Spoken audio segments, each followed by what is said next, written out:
Welcome back to Catalyst by Lisa Beeson, Chapter 14. And we're just going to get right into it. That night, as Ari was lying in her bed and just about to doze off, another memory lanced through the mental wall. And just as before, it took over her consciousness, and she felt as though she was reliving it. Little Senna was sitting in her favorite spot on a high outcropping under the perfumed shade of the Fala blossom tree in the in-between. Curled up and hugging her legs, she breathed in the sweet familiar smell and hummed the melody of the lullaby her mother used to sing to her when she was a baby. Swaying with the movement of the tall, gently waving grass, she looked down over the world that her parents had created. The melodic, sibilant movement of the water flowing beside her never failed to help soothe the discord in her heart. It fell over the edge and down the sheer rock face into the deep swirling pool below, which was surrounded by the vibrantly colored water plants she had created when she was younger. Senna watched with a listless detachment as the water moved with the swirling current of the pool to another drop-off, which led down to the river that wound its way with a metallic glint through the colorful, striated moors beyond. The brilliantly hued sky draped above her past the horizon to skim the jagged peaks in the distance, which her father had created long before she was born. They were meant to resemble the crags of northern Talkia, in homage to his childhood home. She thought back fondly to the times he had taken her and Malu there to explore the beautiful ice caverns that tunneled through the frigid mountain range, and to slide down the ravines into cool, powdery snowdrifts. He had told her once that what he'd created was only a mere fraction as cold as the real northern regions, where during the long night any exposed skin would freeze solid in moments. She felt him as soon as he arrived in the in-between. The bitter feelings of sorrow and shame eclipsed the joy his presence elicited. Senna covered her head, which was now shorn of its pale pearlescent locks, with her little arms, whose skin no longer held their golden luster. She desperately wanted everything to go back as it was, before it had all gone so horribly wrong. Her little body shuddered with heart-wrenching sobs as hot tears slid down her cheeks and dropped onto her knees. "Senna?" Her father's voice called overhead as a large shadow skimmed past her sanctuary under the tree. She tried to make herself even smaller so she wouldn't be seen amidst the tall blades of grass, dreading the look in her father's eyes when he saw what had happened to her. But no matter how hard she tried, she knew that she couldn't hide from her father's tracking sense. Crouching down low and peeking through the blades, she saw him land a short distance away, his large luminescent wings retreating back into the capstan room on his back. He started following her Shaza's bright signature trail, leading straight to her hiding place beneath the tree. "Senna, why are you hiding from me?" he asked in the musical lilt of his native Thale dialect, which he preferred over the blunt diction of common speech. Normally, when she felt his presence, she'd eagerly run to him in joyful exuberance, and after looking into his eyes, she saw that the fact that she hadn't done so seemed to make him uneasy. She had inherited the gift to read people from him, and neither of them could hide their true feelings from each other. Seeing him there in front of her, she couldn't hold back any longer. She needed her father to hold her and tell her that everything will be all right.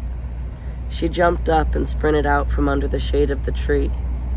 "Owen!" she wailed dejectedly through her tears. The tough, heavily muscled Ayan soldier dropped to his knees when he saw his daughter's distress and the drastic change in her appearance. She refused to look into his eyes, that were so much like her own, as she ran into the safety of his embrace and wrapped herself tightly around him as she cried. He held her securely and put his hand on the back of her shaved head, bringing her in close.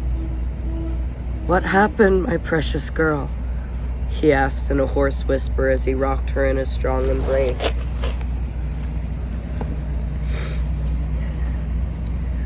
I lost them, she said between sobs. I wanted to save them, but I was too weak from the rune. Her father's hold tightened in shock and then slackened as he searched for the iridescent rune. He found it on the back of her scalp. They marked you this young? He asked, appalled, while gently rubbing his thumb over the rune, as if he wanted to wipe away the pain he knew it had caused her. We were still unsure if your skin would be able to take it.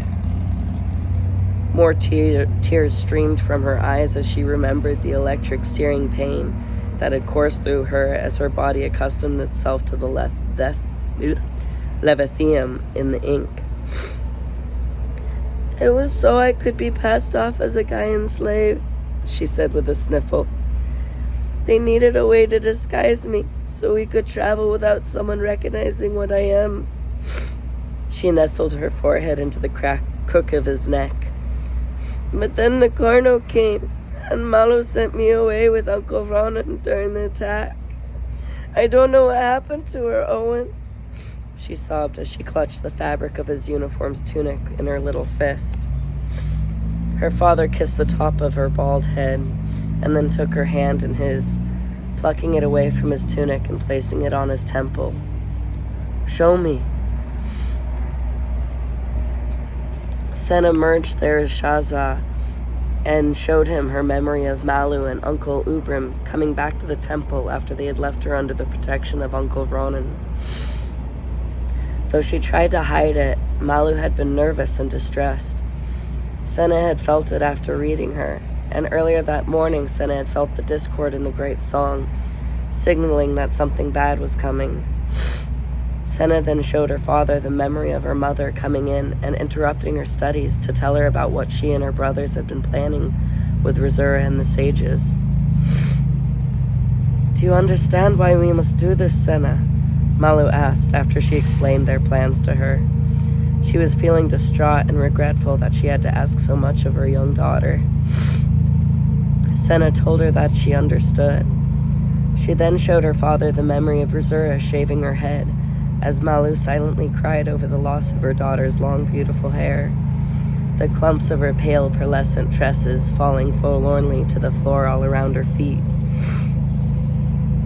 Senna showed him when Malu and Uncle Ronan had held her hands, as Sage Hasis marked her head with the disguising rune, and how she had tried to be strong, but had eventually passed out from the pain. The next thing she recalled was Razura roughly waking her by picking up her weak, limp body from the clinic bed. The temple shook from the volleys of the Carno renegades were shooting at them. Razura ran with Senna in her arms through the maze of corridors, among the frantic sages and acolytes searching for safety, while the floors shook and fiery blasts of bright light took out chunks of walls. Amidst the chaos, Ronan found them and took her from Razura's arms, just before the shaking forced them apart and a chunk of wall and ceiling collapsed between them, preventing Razura from following and leaving her to the mercy of the renegades, which was a fate worse than death. Raya! Senna screamed in anguish. Ronan hushed her as he continued to navigate his way to the upper levels of the temple and shielded her from the sporadic showers of falling rubble with his massive body. Eventually, he made his way up the last set of narrow, spiraling stairs to the tower room, where her mother and Uncle Ubrim were anxiously awaiting them. Malu took Senna's weak body from his arms, holding her close and kissing her daughter, while Senna cried over the loss of her beloved caretaker. Ronan helped Ubrim quickly load supplies into the pneumopod, which was hovering just outside the open doors on the large balcony. It was hidden from outside view by the temple's elaborate labyrinth architecture. As they were readying the sleek, high-velocity vehicle for their escape, Malu continued to comfort Senna in her arms while pacing around the room. I love you more than you could ever know, my precious girl, she crooned into Senna's ear while holding her close. No matter what may befall us, I will always be with you. At that moment, when Senna had the distressing impression that she was about to lose her mother forever, the whole room shuddered, and the sounds of approaching renegades were echoing closer and closer. While Ubrim finished preparing the vehicle, Malu took Vronin aside. "You must take her to the Zaman without us, my brother."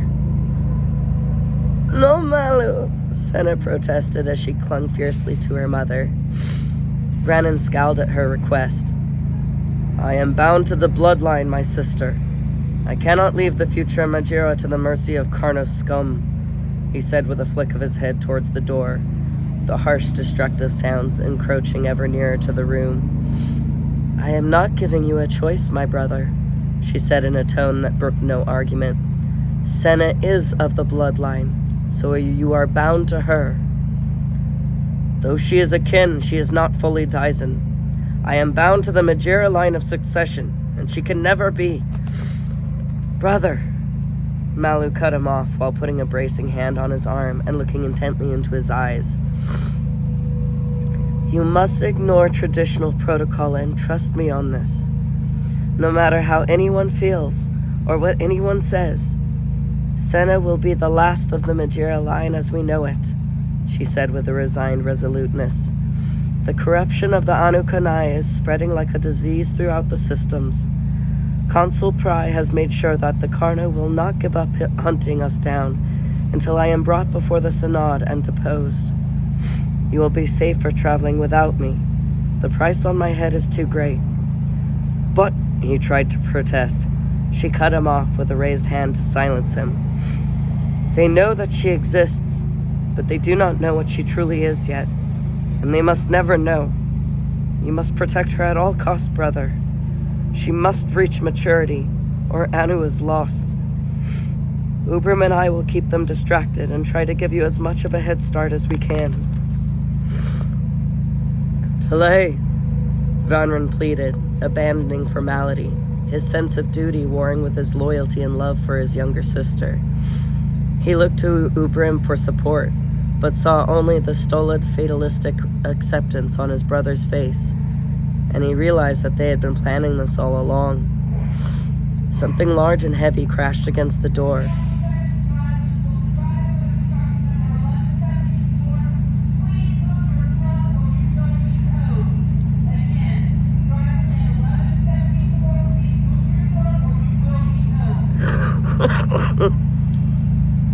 That was a bit harsh. I don't know if you could hear that. Something large and heavy crashed against the door, nearly knocking it down. Ubrim instinctively turned towards the sound and began the sweeping, graceful movements that invoked the powerful strength of his Zaza to hold the door closed against the Karno renegades, who were now yelling horrible taunts and obscenities while trying to force their way in. "Now, Vronin!" Malu yelled over the noise, thrusting Senna into his arms. "Before it is too late!" Vronin obeyed the command and ran towards the balcony where the pneumopod awaited them, while Senna reached out and grasped for her mother in vain. Malu gave Senna one last parting look before joining Ubrin's efforts to keep the renegades at bay. One moment. "Malu!" Senna screamed as they entered the pneumopod, and the door began to lower shut. "Malu, no!" she wailed desperately as she weakly struggled in her uncle's arms. Once the door was shut, he put her down and took control of the piloting instruments and engaged the propulsion engines. She turned to look through the glass just in time to see Malu helping Ubrim seal the door to the tower room as she and Vronin sped away from the crumbling Athosite temple. Senna took her hand away from her father's face and broke the connection. Unable to show him any more, she started bawling uncontrollably. "Oh, Talay, what have you done?" he whispered as he rocked his child in his arms. "I'm so sorry I wasn't there for you," he lamented, and she knew he was speaking to both her and to her mother. Father and daughter both held on to each other and grieved over Talay's unknown fate. After several moments, when Senna felt almost cried out, her father pulled back to look into her eyes. Where are you and Ronan now? In the desert, the Muskar territories, she said while wiping the tears from her face. The Muskar territories? He asked, distressed that Ronan would take her through the most dangerous and warlord-infested badlands of Umeria. Why are you there? We had to find someone named Muskar Fen who will guide us past the firefalls and through the canyons to find the Zaman. The shaman. I think it's Shazaman. It could be Shazaman. Shazaman. To find the Shazaman. Ooh, I haven't been saying it that way. I'll probably just keep saying it how I've been saying it. He cursed the elusive well, now I'm kind of automatically doing the other. He cursed the elusive Shazamin. If the other thing is pronounced Shaza, then it's probably Shazamin. This is a revelation. He cursed the elusive Shazamin under his breath before asking, "Can you tell me exactly where you are? What is the last thing you remember?" Senna thought about it for a second.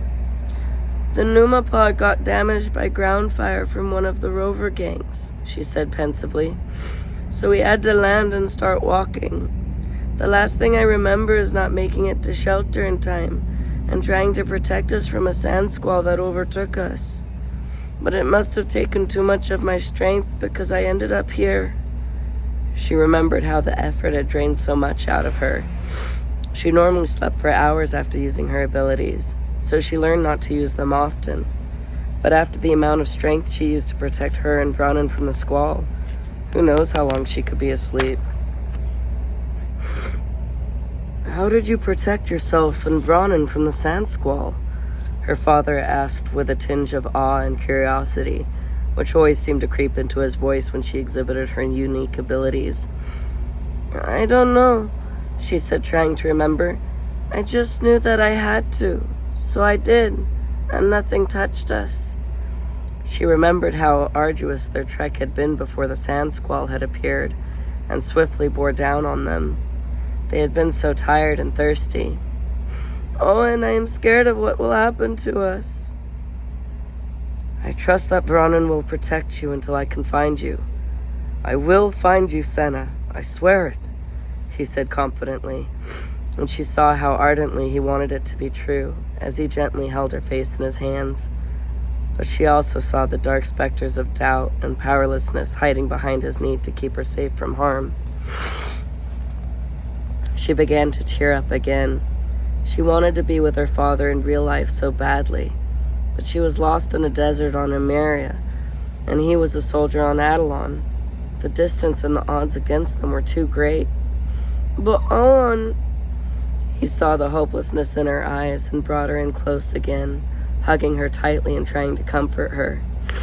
After a while, he said, Do you know why we call you Senna, my precious girl? No, she said against his strong shoulder. She'd never really thought about it before. Back when we were still children, Yarmalu told me about a rare, beautiful flower that grows in the wastelands on Burim. Against all odds, it thrives and blooms in the harshest and most inhospitable landscape on the planet. Is that why my name glyph looks like a flower? She asked, leaning back to look at him. Yes, he said, smiling. I knew the moment you were born that you were going to be just like that flower. He kissed her forehead before looking intently into her eyes so she could see the truth of his words.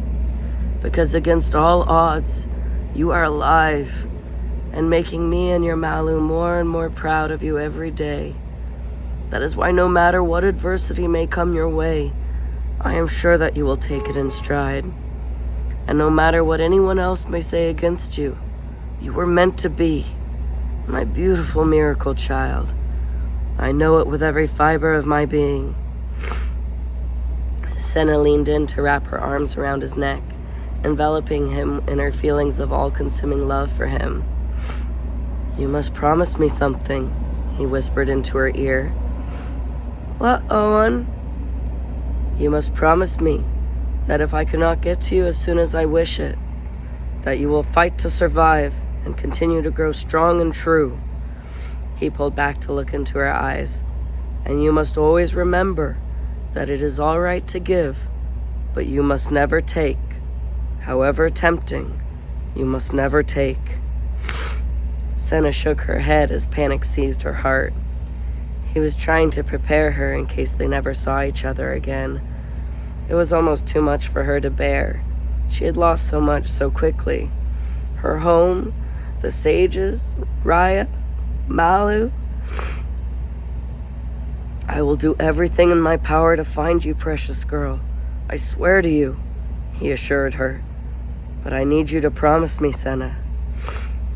Behind the conviction of his words, she could feel his desperation and his fear for her. For him to be able to carry on, he needed her to be brave and strong. He needed her to be the flower from Burim. With an impossibly heavy heart, she mustered all the courage she possessed and said, I promise, Owen. Ari was ripped from the memory and brought back to the present by someone knocking on her door. And that was the end of chapter 14. Another very exciting chapter. They are all just so very exciting. Oh, my goodness gracious. And the next ones are exciting too. Just you wait and see. You won't believe it. It's all just so exciting.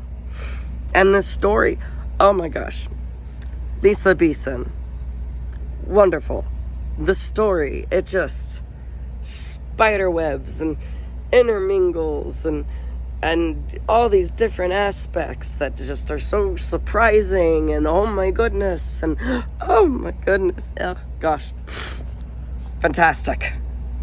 I don't know if I have enough time to go on to chapter 15.